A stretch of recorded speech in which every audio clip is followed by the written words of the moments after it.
Hello everyone, this is Gretchen coming live to you from the park, my favorite park here in Auburn. So I'm here to share up on my business.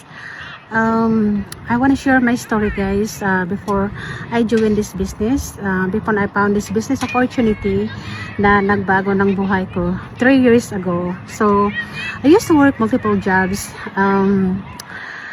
in the healthcare industry as a medical claims processor by day and by night 6 p.m. to 1:30 p.m.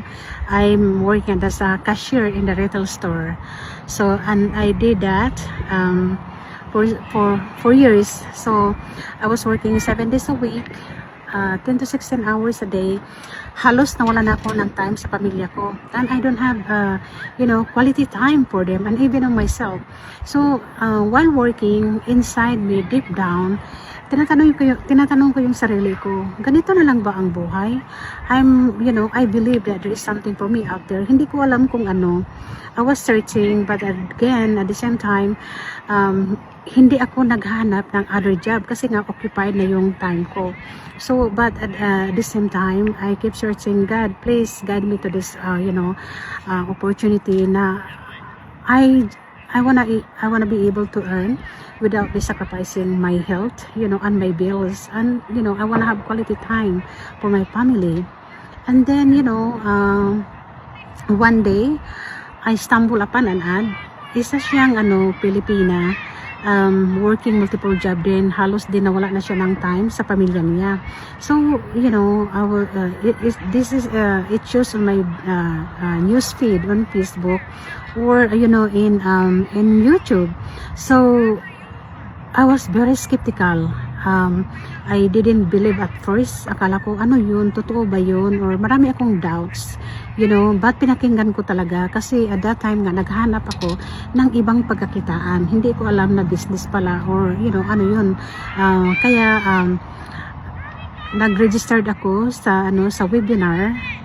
Napanood ko yung 90 minutes at doon ko nakita na ang dami na palang mga tao doon sa community na yun na tulad natin na simple karamihan mga stay home mom, marami ding mga professional, healthcare workers, nurses, teachers, lawyers, doctors na nandoon sa community. Sabi ko, hey, bakit sila nagtatrabaho na maganda naman ang mga sweldo nila, but ang doon na kahit malaki ang sweldo pero wala silang freedom, wala silang quality time sa pamilya.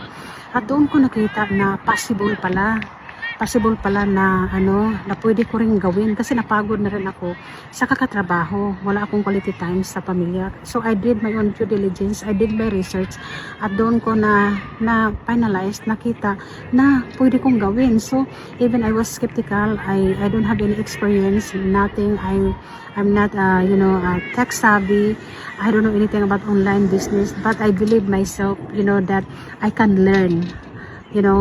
I do anything just to earn income without me working non-stop, So I connected with with my coach na nakita ko siya sa newsfeed, and sinabi niya sa akin, this business is legitimate and federal tax registered. We can receive 1099 form at the end of the year na pwede tayong mag-file ng tax. At doon talaga ako guys nag-decide na mag-join ako sa business. Although naghanap ako ng way na makahanap ng pera sa investment. So kung gusto mo talaga guys na gawin ito, talagang hindi pera ang problema. Kailangan natin yung mindset natin para matupad ang mga pangarap natin. So kung nakita mo itong business opportunity na nasa harapan mo na, but natakot ka lang, baka hindi mo kaya or takot ka, baka hindi ito totoo. Guys, dito na ako guys, 3 years in business guys.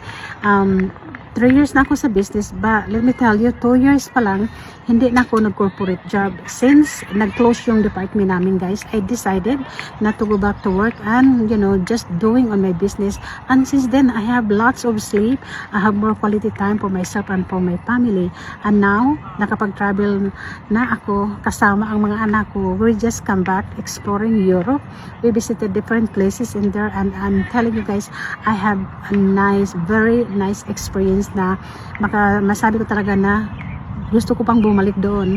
So, yeah guys, ito nag-inspired ako dito guys. So, kung nakita mo itong opportunity, tinitingnan mo siya, but parang hesitant ka pa na mag-move forward. Don't waste your time. Start where you are right now. You can learn along the way. You don't have to figure out all at once. You know, may sarili kang mentor at coach and community na mag-guide sa atin. All the tools are provided, you know, for us to be successful. So don't worry, may mag-guide sa iyo. Ako yung mentor mo, so reach out to me pag may question ka. Sayang yung panahon na naghanap ka, nasa harapan mo na, nakita mo na kung anong klaseng business ito, but takot ka pa na mag-move forward. Guys, 2026 and now it's May, new month. Ito na guys, reach out, follow your dream. Tingnan mo itong business guys, and you know, go from there. Sayang ang panahon guys, wala namang mangyayari kung puro lang tayo paano, o nakita mo na tapos naghanap ka pa ng iba na hindi mo naman alam. At kung sabihin mo naman na naghanap ka ng ng business na walang puhunan, guys, anong klase bang business na walang puhunan? Lahat ng legitimate business, federal tax registered, may puhunan. So kung naghanap ka ng business na walang puhunan, hindi yan business guys. Binabayaran ka ng per hour. You are an employee, hindi ka business owner. So kung gusto mong maging business owner, so you know, you have to invest yourself. Don't be scared to invest yourself guys. That's the best thing that you can do for yourself. Invest in yourself. Find a way, you know, to start your own business. Okay?